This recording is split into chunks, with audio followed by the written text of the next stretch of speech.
قادری صاحب کی ان تشریحات سے تو یہ بات واضح ہوتی ہے کہ کسی کی ایسی بات تشریح اور تفسیر قبول نہیں کی جائے گی جو سلف سے ثابت نہ ہو۔ بدعت تو کوئی ایسی شے ہے جو امام مسلم سے بھی پہلے تھی۔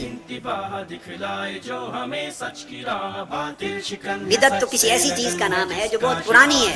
پیارے بھائیو، بدعت کسی پرانی چیز کا نام ہے یا کسی نئی چیز کا نام؟ ہم خود کچھ عرض کرنے کی بجائے طاہر القادری صاحب کی اپنی کتاب ان کے سامنے رکھ دیتے ہیں اور قادری صاحب سے عرض کرتے ہیں اقرا کتابک کفا بنفسک اليوم علیک حسیبا، اپنی ہی کتاب پڑھ لے، آج تو خود اپنے آپ پر بطور محاسب کافی ہے۔ تو دیکھ لیں یہ ان کی کتاب البدعہ ہے اور اس کا صفحہ نمبر 22 ہے۔ بدعت کا لغوی مفہوم کے عنوان سے جو کچھ قادری صاحب نے لکھا وہ دیکھتے جائیں، پڑھتے جائیں۔ ہم مختصر آپ کو بعض چیزیں سنا بھی دیتے ہیں۔ السلام علیکم ورحمۃ اللہ وبرکاتہ۔ ان الحمد للہ نحمده ونستعینه ونستغفره ونعوذ باللہ من شرور انفسنا ومن سیئات اعمالنا من يهده الله فلا مضل له ومن يضلل فلا هادي له اشهد ان لا اله الا الله وحده لا شريك له واشهد ان محمدا عبده ورسوله اما بعد۔ طاہر القادری صاحب نے سند پر ہی بات کرتے ہوئے مقدمہ صحیح مسلم سے یہ روایت نقل کرتے ہوئے فرمایا، بخاری اور مسلم کے نام سے بات کی جاتی ہے، انہی کی بات کر رہا ہوں۔ انہوں نے فرمایا جب فتنہ پیدا ہو گیا تو ہم کسی سے جب اس کی بات سنتے دین کے بارے میں تو قبول نہیں کرتے تھے۔ جب کوئی شخص کوئی بات کرتا، تفسیر کرتا، شرح کرتا، روایت کرتا تو ہم اس سے پوچھتے سبوا لنا رجالکم، اپنے رجال بتاؤ، اپنی سند بتاؤ، تم نے کس سے لی ہے؟ تو وہ بات پر دھیان نہ دیتے، شخصیتوں پر دھیان دیتے کہ کس سے لی ہے۔ آگے لفظ سنیے، فَيُنظَرُ إِلَىٰ أَهْلِ السُّنَّةِ فَيُؤْخَذُ حَدِيثُهُمْ، اگر تو اس کے رجال، اس کی سند اہل السنت سے ہوتی تو امام مسلم کہتے ہیں پھر اس کی حدیث قبول کی جاتی تھی کہ یہ اہل السنت سے ہے۔ وَيُنظَرُ إِلَىٰ أَهْلِ الْبِدْعِ فَلَا يُؤْخَذُ حَدِيثُهُمْ، اور اگر اہل بدعت سے ہوتی تو ان کی حدیث قبول نہیں کی جاتی تھی۔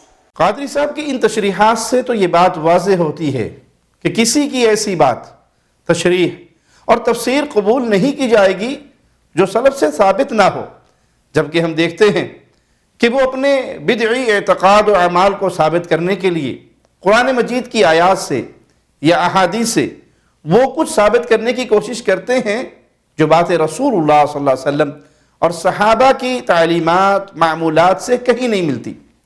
قادری صاحب نے اس موقع پر امام ابن سیرین رحمہ اللہ کے قول سے تابعین کا جو اصول بیان فرمایا، اس سے بھی یہ بات واضح ہوتی ہے کہ تابعین کرام رحمہم اللہ اہل سنہ یعنی سنت پر عمل کرنے والوں کو قابل اعتبار معتبر سمجھتے تھے، اور اہل بدعت یعنی بدعتوں پر عمل کرنے والے بدعتیوں کو معتبر اور اس قابل نہیں سمجھتے تھے کہ ان سے دین کی تعلیم لی جائے۔ بدعتی تابعین کرام کے نزدیک بھی برے تھے۔ آگے قادری صاحب کیا فرماتے ہیں ذرا سنیے۔ تو اس سے یہ بات بھی پتہ چلا کہ یہ جو میلاد شریف آپ نے کر لیا، عرس مبارک کر لیے، حلقات ذکر قائم کر لیے، بزرگوں کے طور طریقوں پر چل پڑے، وظائف کر لیے، تو جو کہتے ہیں کہ یہ بدعتیں ہیں تو انہوں نے بدعت کا معنی نہیں سمجھا۔ یہ حدیث آگے آئے گی، دورہ بخاری میں بیان کروں گا۔ تو بدعت تو کوئی ایسی شے ہے جو امام مسلم سے بھی پہلے تھی۔ بدعت تو کسی ایسی چیز کا نام ہے جو بہت پرانی ہے۔ قادری صاحب جب آگے ان احادیث پر بات کریں گے تو ہم انشاءاللہ آگے ان کی وضاحت بھی کر دیں گے۔ فی الوقت اتنا سمجھ لیجئے کہ میلاد شریف سے مراد رحمت للعالمین امام الانبیاء حبیب کبریا محمد مصطفیٰ صلی اللہ علیہ وسلم کی ولادت، آپ کی پیدائش کا ذکر کرنا، ولادت کے موقع پر پیش آنے والے معاملات کا صحیح اور ثابت شدہ روایات بیان کرنا، تو اس کا کبھی بھی ہم نے انکار نہیں کیا۔ الحمدللہ سلف صالحین سے اب تک اہل سنہ وقتاً فوقتاً اس کا ذکر کرتے ہیں، لیکن صحیح اور ثابت شدہ احادیث سے، جیسے آپ صلی اللہ علیہ وسلم یوم الاثنین یعنی پیر کے دن پیدا ہوئے، اسے کوئی بھی بدعت نہیں کہتا۔ اہل بدعت کی یہ عادت رہی ہے کہ وہ خلط مبحث سے کام لیتے ہیں، اس لیے یہ وضاحت ضروری معلوم ہوتی ہے کہ ہم اہل سنہ جس چیز کو بدعت کہتے ہیں وہ ہے یوم ولادت کو اپنی طرف سے یوم عید اور جشن کا دن قرار دے کر اس دن خود ساختہ رسوم و رواج بجا لانا، موضوع روایات کے ذریعے رسول اللہ صلی اللہ علیہ وسلم پر جھوٹ بولتے، ایسے امور کو دین بنا لینا جن امور کو، جن اعمال کو، جن طور طریقوں کو رسول اللہ صلی اللہ علیہ وسلم نے دین قرار نہیں دیا، اور صحابہ کرام رضوان اللہ علیہم اجمعین دین کے نام سے ایسے طور طریقوں سے واقف نہ تھے۔ اسی طرح حلقات ذکر کی حقیقت کیا ہے، اس سے مراد کیا ہے؟ اگر چند اہل ایمان بیٹھیں اور اللہ کی تعریف، عظمت، کبریائی، شان، رب کی نعمتیں، رب کی رحمتوں کا تذکرہ ہو، ایک شخص بیان کر رہا ہے، دوسرے سب بیٹھ کر اس کو سن رہے ہیں، تو یہ عمل دین میں ثابت ہے۔ لیکن یہ جو بعد کے لوگوں نے خود ساختہ طریقے گھڑ لیے کہ سب مل کر چیختے ہیں، چلاتے ہیں، ضربے لگاتے ہیں، یہ دین میں ثابت نہیں۔ ابھی آپ دیکھیے قادری صاحب کی نیا کلپ آیا، وہ تشریف فرما ہے اور ان کے گردا گرد بہت سارے لوگ، کوئی کسی حال میں ناچ رہا ہے، کوئی کسی حال میں ناچ رہا ہے، کوئی آوازیں نکال رہا ہے۔ یہ ہے وہ کام جو رسول اللہ صلی اللہ علیہ وسلم کے صحابہ جس عمل کو نہیں جانتے تھے، اور یہ اعمال دین میں ثابت نہیں۔ ان کی مذمت کرنا ہم نے صحابہ سے سیکھا ہے۔ مثال کے طور پہ آپ سنن دارمی کی ثابت شدہ جید سند سے ثابت حدیث نمبر 210 جو ثقہ تابعی عمر بن سلیمہ رحمہ اللہ بیان کرتے ہیں، اسے سن لیجئے۔ كنا نجلس على باب عبد الله بن مسعود رضي الله عنه قبل صلاة الغداة فإذا خرج مشينا معه إلى المسجد۔ ہم فجر کی نماز سے پہلے ابن مسعود کے دروازے پر بیٹھا کرتے تھے، جب وہ باہر آتے تو ہم ان کے ساتھ مسجد کی طرف چل پڑتے۔ یعنی یہ شاگرد ہیں عبداللہ بن مسعود کے، اور ان کا معمول ہے کہ روزانہ فجر کی نماز سے پہلے اپنے استاد کے گھر پہنچ جاتے، دروازے پہ انتظار کرتے، جب وہ باہر تشریف لاتے تو ان کے ساتھ چلتے ہوئے مسجد کو جاتے، اور ممکن ہے کہ اس راستے سے فائدہ اٹھاتے ہوئے استاد اپنے شاگردوں کو نصیحت کرتے۔ فجاءنا ابو موسیٰ الاشعری رضی اللہ عنہ فقال اخرج الیکم ابو عبد الرحمن۔ تو ایک دن ابو موسیٰ اشعری ہمارے پاس آتے ہیں اور وہ آگر پوچھتے ہیں کہ ابو عبد الرحمن ابن مسعود رضی اللہ عنہ وارضاہ کی کنیت ہے، وہ تمہارے پاس تشریف لے آئے؟ قلنا لا بعد فجلس معنا حتى خرج فلما خرج قمنا الیہ جميعا۔ تو ہم نے عرض کی کہ ابھی تک تو نہیں آئے، وہ بھی ہمارے ساتھ بیٹھ گئے۔ جب ابن مسعود نکلے تو ہم سب ان کی طرف کھڑے ہوئے، آگے بڑھ کر ان کا استقبال کیا۔ فقال له ابو موسیٰ یا ابا عبد الرحمن انی رأیت فی المسجد آنفا امرا انکرتوه ولم ارى والحمد للہ خیرا۔ سیدنا ابو موسیٰ اشعری رضی اللہ عنہ نے ان سے کہا، اے ابو عبد الرحمن، ابھی میں نے مسجد میں ایک ایسا معاملہ دیکھا ہے جس سے میں نے برا جانا، اور الحمدللہ میں نے خیر کے علاوہ کچھ نہیں دیکھا۔ یعنی وہاں کوئی لڑائی جھگڑا نہیں، کوئی فساد نہیں، کوئی مار پیٹ نہیں، لیکن جو کام دیکھا وہ اجنبی اور نیا کام ہے۔ اس پر ابن مسعود رضی اللہ عنہ نے پوچھا، وہ کیا معاملہ ہے جو آپ نے دیکھا؟ تب موسیٰ کہنے لگے، رأیت فی المسجد قوما حلقا جلوسا ینتظرون الصلاة۔ میں نے مسجد میں قوم کو دیکھا جو حلقے لگا کر بیٹھے نماز کا انتظار کر رہے ہیں۔ فی کل حلقۃ رجل وفی ایدیہم حصا۔ ہر حلقے میں ایک آدمی جو ان کا مرشد بنا ہوا، اور ان کے سامنے چھوٹے چھوٹے کنکر پتھر۔ فیقول کبروا 100 فیکبرون 100۔ اور وہ آدمی ان سے کہتا ہے کہ 100 مرتبہ تکبیر یعنی اللہ اکبر کہو، تو وہ سب 100 مرتبہ اللہ اکبر کہتے۔ فیقول ہلیلوا 100 فیہللون 100۔ پھر وہ ان سے کہتا 100 مرتبہ لا الہ الا اللہ کہو، تو وہ سب 100 مرتبہ لا الہ الا اللہ کہتے۔ پھر وہ کہتا 100 مرتبہ تسبیح کہو، تو وہ سب 100 مرتبہ سبحان اللہ کہتے۔ اب آپ خود اس روایت پہ غور کیجئے کہ اس میں کون سی بات ایسی ہے جسے نعوذ باللہ بری بات کہا جا سکتا ہے، یا دین میں نیا کام بدعت کہا جا سکتا ہے۔ لیکن دیکھیے سید الفقہاء عبداللہ ابن مسعود رضی اللہ عنہ وارضاہ نے یہ جان کر کیا ارشاد فرمایا؟ قال فماذا قلت لهم؟ فرمایا آپ نے ان سے پھر کیا کہا؟ یہ سارا منظر دیکھ کر آپ نے کیا کہا؟ قال ما قلت لهم شيئا، میں نے تو انہیں کچھ بھی نہیں کہا، بلکہ میں آپ کی رائے اور آپ کے حکم کا انتظار کرتے ہوئے خاموش رہا کہ آپ بتائیے ان کو کیا کہا جائے۔ قال افلا امرتهم ان يعدوا سيئاتهم، آپ نے انہیں یہ کیوں نہیں کہا کہ تم لوگ اپنے گناہوں کا شمار کرو، اپنے گناہوں کی گنتی کرو۔ وضمنت لهم الا يضيع من حسناتهم، اور انہیں یہ یقین دہانی کیوں نہیں کرائی کہ ان کی نیکیوں میں سے کچھ بھی ضائع نہ ہوگا۔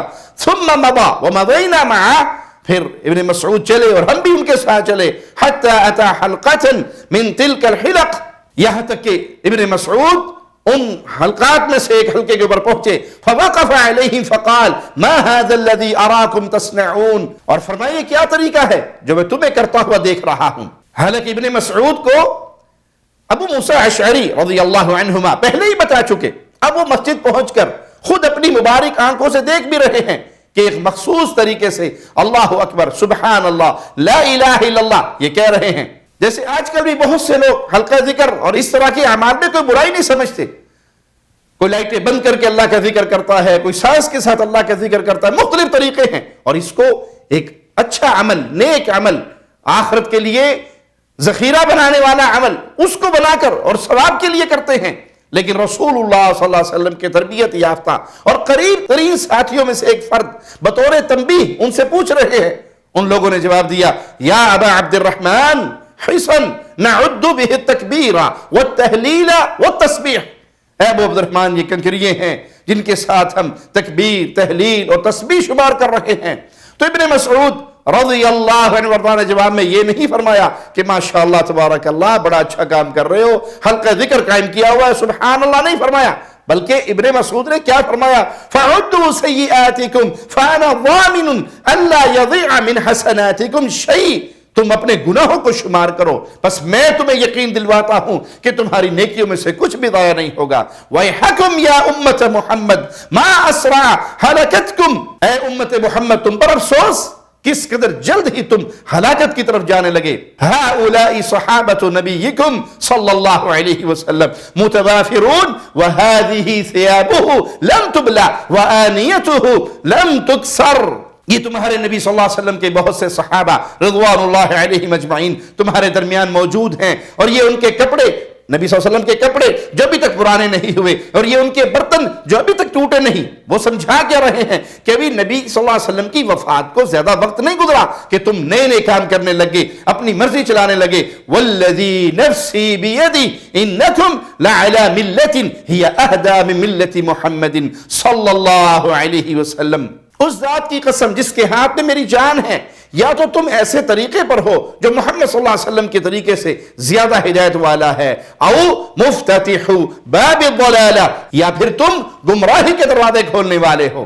یہ بات تو انہیں سمجھانے کے لیے تھی، احساس دلانے کے لیے کی تھی کہ محمد صلی اللہ علیہ وسلم کا طریقہ ہی سب سے زیادہ ہدایت والا طریقہ ہے۔ کسی گئے گزرے مسلم فرد سے بھی یہ سوال ہو تو اس کا جواب یہی ہوگا کہ محمد صلی اللہ علیہ وسلم کا طریقہ زیادہ ہدایت اور زیادہ کامیابی اور کامرانی والا ہو سکتا ہے۔ تو اس کا واضح مطلب یہی ہے کہ اس سے ہٹ کر طریقہ لانے والا یقیناً گمراہی کی طرف دعوت دینے والا ہے، گمراہی کا راستہ اختیار کرنے والا ہے۔ پیارے بھائیو، جس طرح آج سنت پر اکتفا کی تعلیم دی جائے، بدعات کا رد کیا جائے، بدعتی کو سمجھایا جائے، تو وہ چپ نہیں رہتا، دلیل کی بجائے اپنی لاجک پیش کرتا ہے، اپنا اخلاص پیش کرتا ہے، اپنی طرف سے باتیں بناتا ہے۔ اس دور کے بدعتیوں نے بھی بالکل قسمیں کھاتے ہوئے اپنی نیک نیتی ظاہر کرتے ہوئے کہا، قالوا واللہ یا ابا عبد الرحمن ما اردنا الا الخیر، اللہ کی قسم اے ابو عبد الرحمن ہم نے نیکی کے علاوہ اور کچھ نہیں چاہا، ہمارا مقصد، ہمارا ارادہ تو صرف نیکی کرنے کا تھا۔ تو پیارے بھائیو، آج بھی کتنے ہی بدعتی ہیں جو علماء کا روپ دھارے ہوئے، علماء جیسا حلیہ اختیار کیے ہوئے عوام کو ایسے ہی دھوکوں میں مبتلا کرتے ہیں اور کہتے پھرتے ہیں، وہابیوں ہم نیکیاں ہی تو کر رہے ہیں، تمہیں کیا تکلیف ہے؟ آخر اس میں حرج ہی کیا ہے؟ یہ تیجا، یہ 7واں، یہ 9واں، یہ 10واں، یہ 40واں، یہ فلاں جگہ کی محفل اور یہ فلاں پیر صاحب کے عرس کی محفل، اس میں کیا حرج ہے؟ دیکھو فلاں جگہ ڈانس پارٹی ہو رہی ہے، فلاں جگہ شراب و جوا کی مجلس چل رہی ہے، وہاں جا کر ان کو روکو، ہم تو اللہ کا ذکر کر رہے ہیں، ذکر مصطفیٰ کر رہے ہیں، ہمیں کیوں روکتے ہو؟ واللہ ڈانس، جوا اور یہ شراب کی جو مجلسیں ہیں یہ گناہ ہے، ہم اس سے بھی روکتے ہیں، ہم اس سے بھی منع کرتے ہیں، لیکن بدعت کی نحوست ان سے کہیں زیادہ ہے، کیونکہ جو یہ گناہ کرنے والے، یہ ساز، گانے، ڈانس، شراب، بے حیائی اور بدکاری کی مجلس سے بات کرنے والے، یہ گناہگار جانتے ہیں کہ ہم گناہ کر رہے ہیں، ممکن ہے اللہ انہیں توبہ کی توفیق دے دے، لیکن بدعتی تو اس دھوکے میں مبتلا ہو رہا ہے، شیطان نے اس کو اتنا مزین کر کے یہ گناہ پیش کیا ہے کہ وہ اسے نیکی سمجھ کے کر رہا ہے، اسے گناہ مانتا ہی نہیں ہے۔ جب گناہ نہیں مانتا تو اسے توبہ کیسے کرے گا؟ ان بدعات سے دین اسلام کا حلیہ تبدیل ہوتا ہے، لوگ گمراہی کو ہدایت اور عین ثواب سمجھنے لگتے ہیں۔ میرے پیارے بھائیوں، ابن مسعود رضی اللہ عنہ وارضہ ان کا یہ جواب سن کر خاموش نہیں رہے، اور نہ ہی یہ فرمایا اچھا جی یہ تو بڑی اچھی بات ہے، تمہاری نیتیں تو بڑی اچھی ہیں، تمہیں نیت کے مطابق ثواب مل جائے گا، بلکہ فرمایا وَكَمْ مِن مُرِيدٍ لِلْخَيْرِ لَن يُصِيبَهُ، کتنے ہی نیکیوں کے طلبگار ہیں جو نیکی تک ہرگز نہیں پہنچ سکتے، ان کی ارادے یہی ہیں کہ وہ نیکی کر رہے ہیں لیکن انہیں نیکی ملتی نہیں، انہیں اجر ملتا نہیں۔ ان رسول اللہ صلی اللہ علیہ وسلم حدثنا ان قوما يقرؤون القرآن لا يجاوز تراقيهم وأيم الله ما أدري لعل أكثرهم منكم ثم تولى عنهم۔ بے شک رسول اللہ صلی اللہ علیہ وسلم نے ہم سے یہ بیان فرمایا کہ ایسی قوم ہوگی جو قرآن مجید پڑھیں گے لیکن قرآن ان کے حلق سے نیچے نہیں اترے گا، اللہ کی قسم میں نہیں جانتا، شاید ان کی اکثریت تمہیں میں سے ہو۔ یہ کہنے کے بعد آپ نے اپنا رخ پھیر لیا اور ان سے چلے گئے۔ راوی قصہ سیدنا عمر بن سلیمہ فرماتے ہیں ہم نے ان حلقے والوں کی اکثریت کو دیکھا، وہ خوارج کے ساتھ مل کر ہم سے لڑ رہے تھے اور ہمیں زخمی کر رہے تھے۔ طاہر القادری صاحب کے مکتبہ فکر میں جو حلقات ذکر ہوتے ہیں وہ عموماً اسی ٹائپ کے ہوتے ہیں جن کی ہم مذمت کرتے ہیں۔ ان کے مکتبہ فکر میں ایسے حلقات نہیں ہوتے جن میں کتاب اللہ اور سنت رسول کی تعلیم ہو، بلکہ وہاں تصوف کی باتیں، وہاں محفل قوالی کی، اور وہاں ناچتے ہوئے تھرکتے ہوئے اور چھلانگے مارتے ہوئے نظر آتے ہیں وہ اعمال جو رسول اللہ صلی اللہ علیہ وسلم کے صحابہ کی تاریخ اور ان کی زندگی میں آپ کو نہیں ملیں گے۔ وہ قادری صاحب کے مرید کرتے ہیں، قادری صاحب کرسی پہ بیٹھ کے کرواتے ہیں، قادری صاحب بیٹھے ہوتے ہیں، مرید آ کے ان کی قدموں میں سجدے کر رہے ہوتے ہیں اور ان کی کمروں پہ ہاتھ پھیر رہے ہوتے ہیں۔ یہ وہ مجلسیں ہیں جو قادری صاحب آباد کرتے ہیں۔ لیکن قادری صاحب ان بدعات کی دفاع میں یہ کہہ گئے کہ جو یہ کہتے ہیں کہ یہ بدعتیں ہیں انہوں نے بدعتوں کا معنی نہیں سمجھا۔ ہم عرض کرتے ہیں کہ جناب کیا رسول اللہ صلی اللہ علیہ وسلم کے عظیم شاگرد اور صحابی ابن مسعود رضی اللہ عنہ وارضہ وہ بدعت کا معنی نہیں سمجھتے تھے؟ ہاں، اپنے مریدوں کے مال و عقیدت سے مزے لینے کے لیے تم نے بدعت کو خوشنما بنا دیا۔ جو معنی چاہو تم بناتے رہو، جو معنی چاہو تم اپنی مریدوں کو جاہلوں کو سمجھاتے رہو۔ یاد رکھو یہ معانی صحابہ کے ہاں معروف نہیں تھے، جو رسول اللہ صلی اللہ علیہ وسلم نے سمجھا، اپنے صحابہ کو سمجھایا، وہی سب سے افضل اور اعلیٰ طریقہ ہے۔ ابن مسعود رضی اللہ عنہ کی اس روایت سے یہ بات بالکل واضح ہو گئی، وہ عبادات کے خود ساختہ من گھڑت طور طریقوں کو بالکل باطل اور گمراہی سمجھتے تھے، جیسے کہ رسول اللہ صلی اللہ علیہ وسلم کا فرمان ہے کل بدعت ضلالہ، ہر بدعت گمراہی ہے۔ وگرنہ ابن مسعود بخوبی جانتے تھے کہ سبحان اللہ، الحمدللہ، لا الہ الا اللہ کس قدر عظیم کلمات ہیں، ان کے کتنے شاندار فضائل ہیں۔ انہوں نے جس بات کی تردید کی وہ ان کلمات کے لیے باقاعدہ گروپ بنا کر، حلقات بنا کر بیٹھنا، اسے اجتماعی شکل اختیار کرنا، یہ ان کے نزدیک بدعت تھا۔ آپ پہلے بھی سن چکے، دوبارہ دیکھ لیں قادری صاحب نے لطیفہ سناتے ہوئے کیا فرمایا۔ تو بدعت تو کوئی ایسی شے ہے جو امام مسلم سے بھی پہلے تھی۔ بدعت تو کسی ایسی چیز کا نام ہے جو بہت پرانی ہے۔ پیارے بھائیوں، بدعت کسی پرانی چیز کا نام ہے یا کسی نئی چیز کا نام؟ ہم خود کچھ عرض کرنے کی بجائے طاہر القادری صاحب کی اپنی کتاب ان کے سامنے رکھ دیتے ہیں اور قادری صاحب سے عرض کرتے ہیں اقرا کتابک کفا بنفسک اليوم علیک حسیبا، اپنی ہی کتاب پڑھ لے، آج تو خود اپنے آپ پر بطور محاسب کافی ہے۔ تو دیکھ لیں یہ ان کی کتاب البدعہ ہے اور اس کا صفحہ نمبر 22 ہے۔ بدعت کا لغوی مفہوم کے عنوان سے جو کچھ قادری صاحب نے لکھا وہ دیکھتے جائیں، پڑھتے جائیں۔ ہم مختصر آپ کو بعض چیزیں سنا بھی دیتے ہیں۔ لکھتے ہیں کسی سابقہ مادہ، اصل، مثال، نمونہ یا وجود کے بغیر کوئی نئی چیز ایجاد کرنا ہے۔ آگے قادری صاحب نے اہم لغات اور اقوال محدثین سے بدعت کا مفہوم بیان کرتے ہوئے ابن فارس کے حوالے سے لکھا کسی سابقہ مثال کے بغیر کسی چیز کا آغاز کرنا بدعت کہلاتا ہے۔ قادری صاحب ہم پوچھتے ہیں کہ بتائیے جس چیز کو بغیر سابق مثال اور نمونے کے ایجاد کیا جائے وہ نئی ہوتی ہے یا بہت پرانی؟ آگے قادری صاحب نے نمبر 3 پر امام مرتضی زبیدی حنفی سے بدعت کا مفہوم معنی نقل کرتے ہوئے لکھا جیسے کہ کہا جاتا ہے میں ایک نیا کام لایا، یعنی ایک عجیب جدت جو اس سے قبل معروف نہیں تھی۔ پھر نمبر 5 پر المنجد سے بھی بدعت کا معنی بیان کرتے ہوئے لکھا نئی چیز ایجاد کرنا۔ ان سب سے بڑھ کر قادری صاحب نے کلام الہی قرآن مجید کی آیات نقل کرنے سے پہلے یہ لکھا کہ ان آیات سے مذکورہ معنی کی تائید ہوتی ہے۔ پھر صفحہ 24 سے 25 تک 4 آیات نقل کی، ہم اسکینز لگا دیں گے، آپ پڑھتے چلے جائیں۔ پھر دیکھیں قادری صاحب نے آخر میں لکھا ان آیات مبارکہ سے بدعت کا لغوی معنی خوب واضح ہو گیا کہ ہر وہ نئی چیز بدعت کہلاتی ہے جس کی مثل، مادہ، نمونہ اور نظیر پہلے سے موجود نہ ہو۔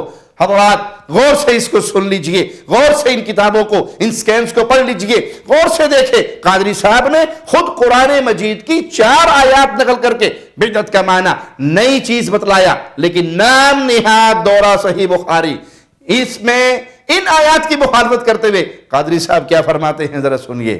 بدعت تو کسی ایسی چیز کا نام ہے جو بہت پرانی ہے۔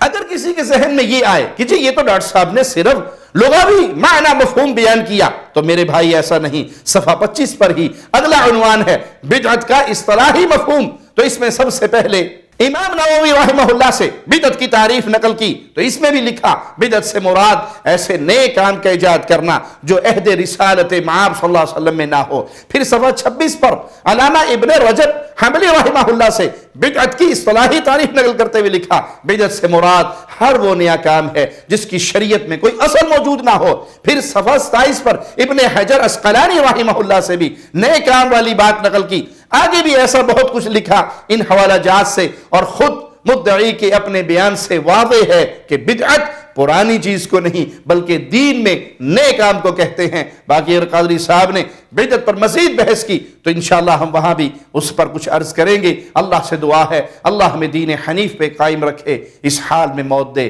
مولا ہم سے راضی ہو، ہم اپنے اللہ سے راضی ہو۔ اقول قولی ھذا واستغفر اللہ لی ولکم ولسائر المسلمین۔